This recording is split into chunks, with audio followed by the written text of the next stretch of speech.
नमस्कार, मैं कमलनाथ झा। शिक्षा की बात हर शनिवार के इस नए अंक में आपका हार्दिक अभिनंदन करता हूं, स्वागत करता हूं। आज हम शिक्षकों और बच्चों के कुछ प्रश्नों के साथ पुनः उपस्थित हैं। हमारे साथ शिक्षा विभाग के अपर मुख्य सचिव डॉक्टर एस सिद्धार्थ प्रश्नों का जवाब स्वयं देंगे। आपका बहुत बहुत अभिनंदन है, स्वागत है सर। सर, सबसे पहले तो मैं आपको बधाई देना चाहता हूं कि पिछले महीने 22 मार्च से 24 मार्च को आयोजित बिहार दिवस का शिक्षा पेवेलियन इस बार अपने नए कलेवर में दिखा है सर। शिक्षा विभाग द्वारा किए जा रहे नवाचारों को बेहतर ढंग से दिखाया गया है। आप इस तरह के आयोजन को किस रूप में देखते हैं सर? देखिए, इस बार जो बिहार दिवस का कार्यक्रम है, हमारी कोशिश रही कि बच्चों को इन्वॉल्व किया जाए और ये बच्चों का उत्सव था। बच्चों ने अपना खुशी मनाया, बच्चों ने बिहार दिवस मनाया, बच्चों ने रंगारंग कार्यक्रम में भाग लिया, बच्चों ने विभिन्न कॉम्पिटिशन्स में भाग लिया, सबको पुरस्कृत भी हुए। तो इस बार हम लोगों ने केवल उपलब्धि दिखाने के बजाय हम लोगों ने कोशिश की है कि ये बच्चों का उत्सव रहे। और आप देखेंगे कि जो शिक्षा पवेलियन था उसमें बच्चों की संख्या ज़्यादा थी और यही कारण था कि बड़ी चहल पहल थी और बच्चे बड़े उत्साहित थे। बिल्कुल सही सर। और हमने देखा था कि बहुत सारे बच्चे सभी स्टॉल्स पर थे और सभी खुश थे कि उनको कुछ ना कुछ पुरस्कार मिल रहा है। ये सबसे अच्छी बात लगी सर। सर, कुछ प्रश्नों के साथ सर, सबसे पहले पिछले कुछ महीनों में शिक्षकों के स्थानांतरण एवं पोस्टिंग से संबंधित कई प्रश्न सर प्राप्त हुए हैं। हम सभी को समेकित कर रहे हैं और आपसे अनुरोध है कि सरकार शिक्षकों के स्थानांतरण एवं नए पोस्टिंग के लिए क्या टाइमलाइन निर्धारित कर रही है, इस पर कुछ बताना चाहेंगे? देखिए, हम लोगों ने बहुत सारे टीचर्स का आवेदन पत्र प्राप्त होता रहा और हम लोगों ने सोचा कि सभी टीचर से उनका विकल्प मांगा जाए। तो करीब 1,90,000 शिक्षकों ने अपना ट्रांसफर पोस्टिंग का विकल्प दिया और ये मोटा मोटी आपका, अगर आप 5.5 लाख टीचर्स की बात करें या 5,40,000 की बात करें, तो मोटा मोटी ये 1/3 टीचर्स का आवेदन पत्र है। और इतनी बड़ी संख्या में अगर टीचर्स का ट्रांसफ़र हम लोग एक साथ कर देते हैं तो ये बिल्कुल सिस्टम कैओस में आ जाएगा। तो इसलिए हम लोगों ने फेज़ वाइज करने का पहले निर्णय लिया। हम लोगों ने पहले 7 कैटेगरीज बनाए कि पहले रुग्ण, विकलांग और जो विडोज़ हैं, इन लोगों का पहले हम लोगों ने टेकअप किया। उसके बाद हम लोगों ने पति पत्नी का केस टेकअप किया और उसके बाद हम लोगों ने सोचा कि जो महिलाएं बहुत दूर पोस्टेड हैं, उसके बाद पुरुष बहुत दूर पोस्टेड। तो मोटा मोटी हम लोगों ने इसको क्रमवार करने का निर्णय लिया। प्रथम चरण में हम लोगों ने जो फर्स्ट 6 कैटेगरीज हैं, जिसमें रुग्णता है, विकलांग है, विडोज़ हैं, पति पत्नी हैं, पति और पत्नी दोनों का, हम लोगों ने 6 कैटेगरीज का कंप्लीट हम लोगों ने ट्रांसफर पोस्टिंग कर दिया। लेकिन उसमें भी कुछ छूट गए। हम देख रहे हैं आजकल मेरे कार्यालय में काफ़ी लोग आ जाते हैं कि हमको कैंसर था और या हम विकलांग थे, हमारा नहीं हुआ। उसमें भी 650 लोग वैसे थे जिनका सर्विस रिकॉर्ड, या हम कहें कि ये भी अंकित नहीं था वो किस प्रकार के टीचर हैं, वो प्राइमरी के टीचर हैं, सेकेंडरी के टीचर हैं, ये अंकित नहीं था। तो जब पोस्टिंग ट्रांसफ़र की बात आई तो ऑब्वियसली वो छूट जाएगा, क्योंकि पता ही नहीं कौन किस प्रकार का टीचर है। तो 650 टीचर अभी भी देखते हैं कि पटना आकर अपना आवेदन पत्र देना। हम लोगों ने अपना स्पष्ट किया। आज मैंने पूरे 650 का मैंने समीक्षा किया। हमने कहा कि देखिए, ऐसा है कि आप पहले अपना सर्विस रिकॉर्ड कंप्लीट कर दीजिए और ऑटोमेटिकली जो छूट गए हैं हम लोग कर देंगे। तो ये 650 भी हम लोग करीब मेरे ख्याल से 2-3 दिन में, कल तो शनिवार, मतलब आज शनिवार है, कल रविवार है, तो ये भी 2-3 दिन में हम लोग कर देंगे। तो हम लोगों ने 6 कैटेगरीज का कंप्लीट कर दिया। हम लोगों ने जिला अलॉट कर दिया और उसके बाद जिला अलॉट करने के बाद हम लोग जो पदाधिकारी सब हैं जिला के, उनको सबको बुलाएंगे। हमारे सामने जो वैकेंसी उनके सामने होगी, किस स्कूल में वैकेंसी हो, उसका मिलान करके वो लोग अपना जो ऑप्शन दिया गया है उसके अनुसार वो अपना टैगिंग कर देंगे। और इस संबंध में हम लोगों ने एक एफिडेविट भी लिया है कि ये पूछा है कि भाई आपने जो घोषणा की है वो सही है या नहीं सही है, ये हम लोगों ने बहुत स्पष्ट किया है। देखिए, गलत घोषणा करेंगे तो हम लोग उनका ट्रांसफ़र पोस्टिंग रद्द कर देंगे, तो ये भी हम लोगों ने बहुत स्पष्ट कहा है। हम लोग चाहते हैं, हम लोग मोटा मोटी हम लोग प्राइमरी फेस ही समझते हैं कि टीचर सत्य ही बोलेंगे और मोस्टली सत्य बोलते हैं और मोस्टली कोई रॉन्ग क्लेम नहीं करता है, ये हम लोग का मानना है। लेकिन उसमें भी अगर कोई गलत घोषणा कर देगा तो हम लोग उस पर कार्रवाई कर देंगे। और ये भी देखना होता है कि वास्तव में उस स्कूल में, जिस स्कूल में वो ऑप्शन या जिस पंचायत में ऑप्शन है, उसमें उस सब्जेक्ट की, उस क्लास की वैकेंसी है या नहीं। नहीं तो ऐसी स्थिति हो जाएगी कि एक ही स्कूल में 4-4 सब्जेक्ट के टीचर हो जाएंगे, यार एक ही जगह जहाँ 5 टीचर हैं वहाँ बटा 12 टीचर हो जाएंगे। तो हम लोग ये सब चेक करते हैं कि कितनी वैकेंसी है, किस सब्जेक्ट की वैकेंसी है। तो पहले 6 कैटेगरी तो हम लोगों ने कंप्लीट कर दी। बच गया 7वां कैटेगरी, जो सबसे बड़ा कैटेगरी है, दूरी वाला, जिसमें महिला दूरी है और एक पुरुष दूरी है। उसमें भी हम लोगों ने फेज वाइज काम शुरू किया। तो सबसे पहले हम लोगों ने नियोजित टेकअप करेंगे, जो सक्षमता पास किए हैं और बहुत सालों से अपने अपनी जगहों पे है, उसको पहले टेकअप करेंगे। उसके बाद TRE1 TRE2 महिला टेकअप करेंगे, तो ऑटोमेटिकली सब कंप्लीट हो जाएगा। उसके बाद हम लोग लास्ट राउंड में पुरुष टेकअप करेंगे। और ये सारा हम लोग इस कंडीशन में करते हैं कि उस स्कूल में, जिस स्कूल में जा रहा है, वो उस स्कूल में वैकेंसी है या उसके बगल के स्कूल में वैकेंसी है। ये थ्योरी हम लोग वायलेट नहीं करते हैं। दूसरा, एक और थ्योरी हम लोग वायलेट नहीं करते हैं। पता चला एक जिले से सब बाहर निकल गए और एक जिले में सब चले गए। जैसे उदाहरण स्वरूप पटना, अगर हम लोग पूरी छूट दे दें तो मेरे ख्याल से करीब 20% टीचर्स जो हैं पटना का ऑप्शन दे चुके हैं। आना चाहिए, सब चाहते हैं कि पटना आ जाए। तो हम लोग को वो रोक लगाते हैं कि भाई ऐसा कतई ना हो कि सारे टीचर एक जिला छोड़ जाएं और सब एक टीचर जिला पहुंच जाएं। तो हम लोग इसीलिए फेज वाइज करना पड़ रहा है कि हम लोग चेक एंड बैलेंसेस करके हम लोग चल रहे हैं। तो हम मेरा विचार है कि जल्दी हो जाएगा ऐसा कोई। अब तो हम लोगों ने टेकअप भी कर लिया, नियोजित वाला भी मैंने फाइनलाइज कर ही लिया, और अगला TRE1 TRE2 महिला हो जाएगा, उसका पुरुष हो जाएगा। तो ऐसा कोई लंबा टाइम फ्रेम नहीं है हम लोग का। और यही है कि क्योंकि फेज वाइज करना पड़ रहा है, वैकेंसी चेक करना पड़ रहा है।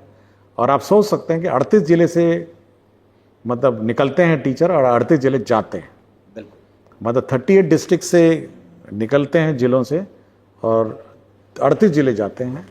इतने सारे क्लासेस हैं, मतलब जूनियर क्लास, प्राइमरी टीचर हैं, सेकेंडरी टीचर हैं, फिर विषयवार टीचर हैं, और फिर वैकेंसीज भी हैं और टीचर स्टूडेंट रेशो भी है। तो इतना सब जब आप देखते हैं तो सोच सकते हैं कि कितने बड़ी एक्सरसाइज है। लेकिन मैं ये आश्वस्त करूंगा कि हम लोग बहुत ही फेयर काम करते हैं इस मामले में, और किसी टीचर के विरुद्ध हम लोग मतलब नाइंसाफ़ी या डिसएडवांटेज या पक्षपात और भेदभाव नहीं करेंगे। बहुत बहुत धन्यवाद सर। और ये बहुत ही महत्वपूर्ण था। मुझे लगता है कि बहुत सारे शिक्षक जो सुन रहे होंगे वो इससे अपने आशान्वित भी होंगे सर। एक सर मनीष कुमार सिंह हैं, राजकीय मध्य विद्यालय कुम्हैनी रफ़ीगंज औरंगाबाद के। इनका कहना है कि इनका जिला जो अलॉट किया गया है उससे वो संतुष्ट नहीं है। मैं OBC का कैंडिडेट हूं, पर ज़्यादा नंबर होने के कारण मेरा मेरिट जनरल कैटेगरी में बना दिया गया है। OBC का कैंडिडेट को हमसे कम नंबर लेकर भी उसको अपना जिला अलॉट कर दिया गया है। मेरा अधिक नंबर एवं OBC होने के बावजूद भी अपना जिला नहीं मिला है। देखिए, हम लोगों ने एक डिटेल प्रेस रिलीज जारी किया और इसमें अगर कोई टीचर मेरिट में ऊपर आ जाता है, जनरल में आ जाता है, तो उसको जनरल ट्रीट किया जाता है। और अगर हम लोग पोस्टिंग के वक्त उसको अगर OBC या BC कैटेगरी में वापस अगर हम लोग अकोमोडेट करते हैं, फिर जो BC कैंडिडेट है उसको कहाँ डालेंगे? वो तो फिर छट जाएगा, उसका तो नौकरी चला जाएगा। तो ये एक पॉलिसी रहती है सरकार की, और BPSC ने उस OBC कैंडिडेट को, मैंने सुबह देखा था इसको, मैंने बहुत ध्यान से इसको केस को पढ़ा था। अगर OBC कैंडिडेट का अगर जनरल में रिजल्ट BPSC घोषित कर देता है तो उसको BPSC घोषित रिजल्ट जो जनरल में किया है उसको जनरल ही मान के हम लोग पोस्टिंग करते हैं। अगर हम उसको OBC करके वापस पोस्टिंग कर देंगे तो जो नीचे वाला OBC कैंडिडेट वो छट जाएगा। तो इस संबंध में मैंने बहुत डिटेल हम लोगों ने एक प्रेस रिलीज़ दिया है, और बहुत सारे मामलों में भी यही, न्यायालयों का भी यही स्टैंड रहा है। इसलिए मैंने पहले भी कहा है कि हम बहुत ही साइंटिफिक और बहुत ही जो नियम है, स्थापित नियम है और रूल्स है, उससे हम लोग थोड़ा सा भी भिन्नता नहीं रखते हैं। इसलिए ये जो भी टीचर्स हैं, ये मतलब जिसको भी जो डाउट है, क्योंकि ये डाउट आया था सुबह मेरे पास आया था, तो मैंने बहुत ध्यान से इसको पढ़ा। मैंने इसका बीपीएससी का मार्कशीट निकाला, बीपीएससी का अलॉटमेंट चार्ट निकाला, और हमने पूरा चेक किया कि इस वास्तव में ये भिन्नता क्यों हो गई, कि इसको ओबीसी में पोस्टिंग होना था, ये जनरल में कैसे पोस्टिंग हो गया। तो नियम ही यही है। तो नियम कानून, जो स्थापित नियम कानून है, उसी पर हम लोगों ने किया है। और यदि अन्यथा कोई उनके पास कोई रूल और रेगुलेशन के बारे में जानकारी है तो जानकारी दे सकते हैं, बट मेरी जानकारी में और मेरे विभाग की जानकारी में जो स्थापित नियम था उसी के अनुसार उन्होंने काम किया। एक श्रीमती स्मिता श्री हैं, माध्यमिक शिक्षिका हैं। इनका पूछना है कि पोस्टिंग के लिए कुछ ऐसे शिक्षक जो विकल्प का चयन नहीं कर सके थे, तो क्या उन्हें आश्वासन के अनुरूप गृह जिला मिलेगा या फिर उनका जिला आवंटन किस प्रकार से होगा, ये जानना। देखिए, जब हम लोग डेटा देखते हैं 1,90,000 का, कुछ लोगों का सर्विस रिकॉर्डिंग इनकम्प्लीट है, कुछ लोगों ने गलत विकल्प दिए हैं, कुछ लोगों ने विकल्प ही नहीं दिए हैं, ये सब बहुत सारे हैं। तो अंततः तो ये कोई एक अंतिम प्रक्रिया नहीं है, ये तो कंटिन्यूअस प्रक्रिया है। जैसे हमने कहा ना कि हम लोगों ने पहले 6 कैटेगरी कंप्लीट किया, 6 कैटेगरी कंप्लीट करने के बाद जो छूट गए हैं फिर मौका दिया, फिर हम लोगों ने चेक किया। तो ये कंटिन्यूस प्रक्रिया है। तो ये अन्यथा ना लें कि भाई ये अंतिम प्रक्रिया है और हम बस अब उसके बाद नहीं होगा। तो जो छूट जाएंगे तो फिर विकल्प देंगे हम लोग, या कुछ आपको कन्फ्यूजन, हमको कन्फ्यूजन हो या डेटा में अपूर्ण हो, फिर मांगेंगे विकल्प। जैसा हेडमास्टर में अलग ही, जैसे कल हेड शिक्षक की बात है, हम लोगों ने सभी 99% लोगों को अपना चॉइस दे दिया। जो 1% बच गए हैं, फिर हम लोगों ने विकल्प मांगा। हमने जबरदस्ती किसी को नहीं भेजा कि भाई आप फिर विकल्प दे दीजिए, ये वैकेंसी है, ये रोस्टर है, ये वैकेंसी है, आप बता दीजिए, हम लोग पोस्टिंग करेंगे। हम लोग किसी टीचर को ये नहीं करना चाहते हैं कि कष्ट में नहीं रखना चाहते हैं। और आप देखेंगे कि 99% जो वो चॉइस मांगा है, 3 चॉइस मांगे थे, किसी को फर्स्ट चॉइस मिला, किसी को सेकंड चॉइस मिला, किसी को थर्ड चॉइस मिला। उसके बावजूद भी अगर किसी को समस्या है तो फिर आगे की बात है। तो ये कंटिन्यूस प्रोसेस है और ये कोई अंतिम कोई कट ऑफ नहीं है कि भाई इसके बाद हम नहीं करेंगे। एक श्रीमती स्मिता सिंह है, शिक्षिका है, रामजी चक पटना की। उनका पूछना है कि सर, हमारे राज्य में बड़ी संख्या में शिक्षकों की नियुक्ति होने के बावजूद शिक्षकों का वितरण असामान्य है। मेरे विद्यालय में कुल 9 शिक्षक हैं एवं लगभग 1000 बच्चे नामांकित हैं। तो इस परिस्थिति में सरकार शिक्षकों के समान वितरण या रैशनलाइजेशन के संबंध में कुछ विचार कर रही है। देखिए, इसीलिए मैं कह रहा हूँ, जब हम लोगों ने जिला अलॉट किया, अब जब शिक्षक पोस्टिंग होगी तो इस रैशनलाइजेशन के आधार पर होगी। अगर आपके यहाँ 1000 हैं तो 40 के हिसाब से आपका कितना होना चाहिए, उतना टीचर होना चाहिए आपका। 40 के हिसाब मिनिमम, हो सकता है 35 पे हो, तो मिनिमम आपका होगा। तो हम लोग बिल्कुल रैशनलाइजेशन के कर ही करेंगे।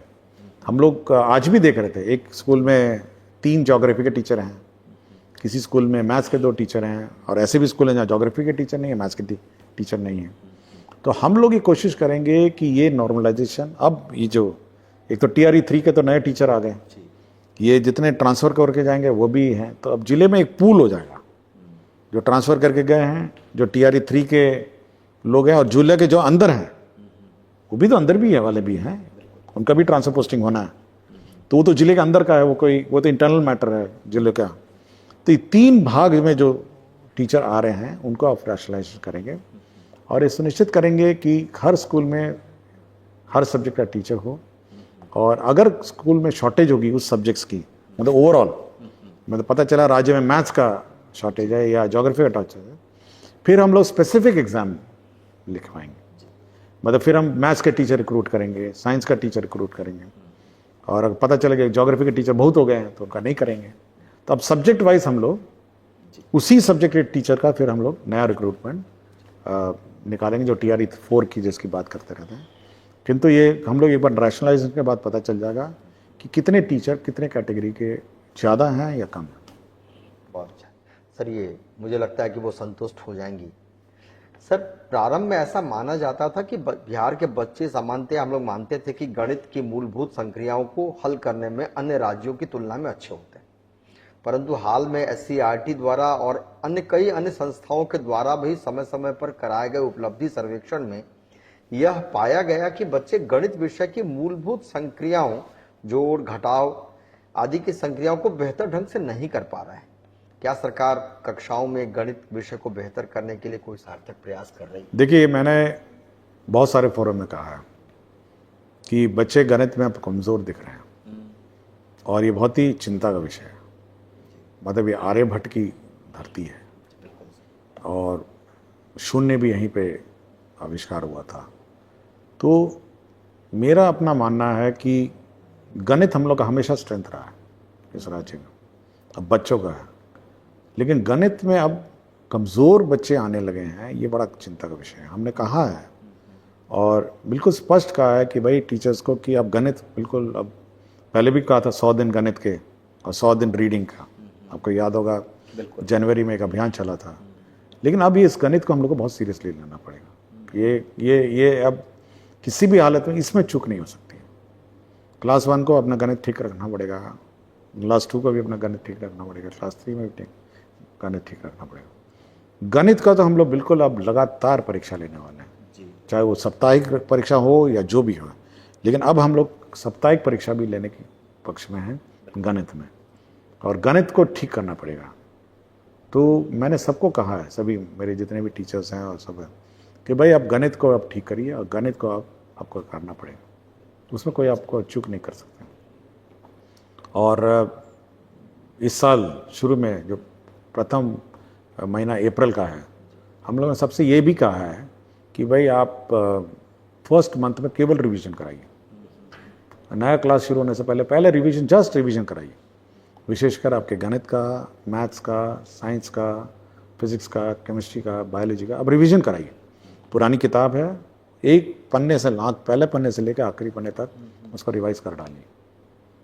ये हम लोग बिल्कुल अनपार्डनेबल है कि हम लोग गणित में इतने कमज़ोर हैं और साइंस और ये सब में आपको किसी भी हालत में रिवाइज करना पड़ेगा। दिन रात लगी है, लेकिन 1 महीना पूरा रिवाइज करिए, फिर नया करिकुलम शुरू करिए। और गणित तो हम लोग परीक्षाओं का भरमार लगा देंगे भाई, और टीचरों को अब रीट्रेनिंग कराएंगे गणित टीचरों को कि भाई ये पार्टनर ये हम लोग को ये टॉलरेट करने लायक नहीं है कि हम गणित में कमज़ोर हो गए। बहुत आवश्यक भी है सर, बहुत बेहतर भी होगा। सर, अभी हाल में असर का सर्वेक्षण में यह देखा गया कि पिछले कुछ समय में बच्चों की उपलब्धि में 7% तक की वृद्धि हुई है, परंतु सर्वेक्षण यह बताते हैं कि अभी भी बच्चों की उपलब्धि हिंदी विषय में खास तौर से पढ़कर समझने की कौशल में बहुत अच्छी नहीं। तो वही हमने कहा ना जी सर, कि जो 100 दिन हम लोगों ने अभियान चलाया था, एक तो रीडिंग का अभियान था और दूसरा गणित का था। तो ये साल भर अब चलाएंगे कि भाई रीडिंग और गणित आपको प्रथम 2 क्लासेस में आपको करनी पड़ेगी, और कक्षा 1 से लेके और कक्षा 8 तक ये तो करना ही पड़ेगा। बहुत आवश्यक भी है सर। एक सर प्रशिक्षण से, इसी में प्रशिक्षण से संबंधित सवाल है। प्राथमिक शिक्षक है नवादा के, ये पूछ रहे हैं कि सर 6 दिवसीय प्रशिक्षण को और अधिक प्रभावी बनाने के लिए क्या एक एफएलएन स्पेसिफिक मॉड्यूल से पेडागोजी संबंधित प्रशिक्षण दिया जा सकता है? और साथ में इनका ये भी कहना है कि क्या समय समय पर उन्मुखीकरण भी किया जा सकता है? देखिए, एफएलएन के बारे में इस बार मैंने जैसे बिहार दिवस में सभी एफएलएन का डेमोन्स्ट्रेशन हुआ था, और स्टूडेंट्स और टीचर्स ने बहुत सारे अपने अपने इनोवेशन से एफएलएन बनाए थे। और मेरा ये डायरेक्शन भी है कि सारे एफएलएन जितने भी हैं, इसका एक कंपाइलेशन होना चाहिए, और ये टीचर उस कंपाइलेशन को पढ़ के अपने स्तर पर ही बनाना चाहिए। और एफएलएन बनाने के लिए हम लोग अलग से राशि भी देंगे कि भाई आपको चार्ट पेपर है, गोंद है, जो भी है, आप जो लर्निंग किट्स हैं जिससे आप बच्चों को पढ़ाते हैं, उसके लिए बनाने के लिए हम लोग पैसे देंगे ताकि आप किट्स बनाएं। और जो इंटरेस्टिंग वे में मैथमेटिक्स है, बड़ा अच्छे था, मैथमेटिक्स सिखा रहे थे लोग, मल्टीप्लिकेशन सिखा रहे थे, फिर जोड़ घटाव सिखा रहे थे, बहुत सारा अच्छा लगा मुझे। और कलर्स सिखा रहे थे कुछ लोग। तो ये सब हम लोग चाह रहे हैं कि ये टीचर्स कंपाइल करें और कंपाइल करके इसको किताब फॉर्म में रहे, और उसका कॉस्ट भी रहेगा कि ये इतना कॉस्ट है, ये है, और उतना कॉस्ट अपना टीचर को हम लोग पेमेंट कर दें कि आप FLN किट लेके आप पढ़ाइए। बिल्कुल, बहुत बढ़िया होगा सर। सर, एक प्रश्न है कि भारत सरकार के शिक्षा के लिए अभी हाल में एक पार्लियामेंट्री कमेटी ने यह अनुशंसा की है कि प्रत्येक कक्षा के लिए एक शिक्षक होना चाहिए। मल्टीग्रेड या बहुवर्गीय शिक्षण उपाय नहीं है। अब चूंकि विद्यालयों में शिक्षकों की कमी बहुत हद तक दूर कर ली गई है, तो क्या विद्यालयों को इस संबंध में कोई निर्देश देने की योजना है? देखिए, अगर टोटल टीचर्स और टोटल स्टूडेंट्स मिलाएंगे तो बराबर बराबर। इसका मतलब ऐसे बहुत सारे स्कूल हैं जहाँ टीचर ज़्यादा है जी। तो ये रैशनलाइजेशन हम लोग करेंगे। आप टोटल मिला लीजिए, टोटल क्लास और टोटल टीचर बराबर बराबर। मतलब पूरे राज्य में अगर सबको बराबर बराबर क्लासरूम वाइज दिया जाए, बराबर हो जाएंगे। तो ये ज़रूर है, बहुत सारे हम लोगों के डेटाबेस में दिखता है, जैसे क्लास 5 8 टीचर हो गया, जबकि हम 5 टीचर होना था। अब HMB चले जाएंगे तो 9 हो जाएंगे, तो 4 एक्सेस हो गए। तो है तो सब बराबर बराबर। तो यही हम लोगों ने कहा है जिलों को कि आप अपने अंदर भी रैशनलाइजेशन कीजिए, और हम लोगों ने जिला के अंदर ये सेट करने के लिए जिला स्थापना समिति को पावर दिया हुआ है कि प्रथम बार तो हम करेंगे, लेकिन उसके बाद जो रैशनलाइजेशन करना है सब्जेक्ट वाइज, स्टूडेंट वाइज, ये जिला अपने अंदर करेगा।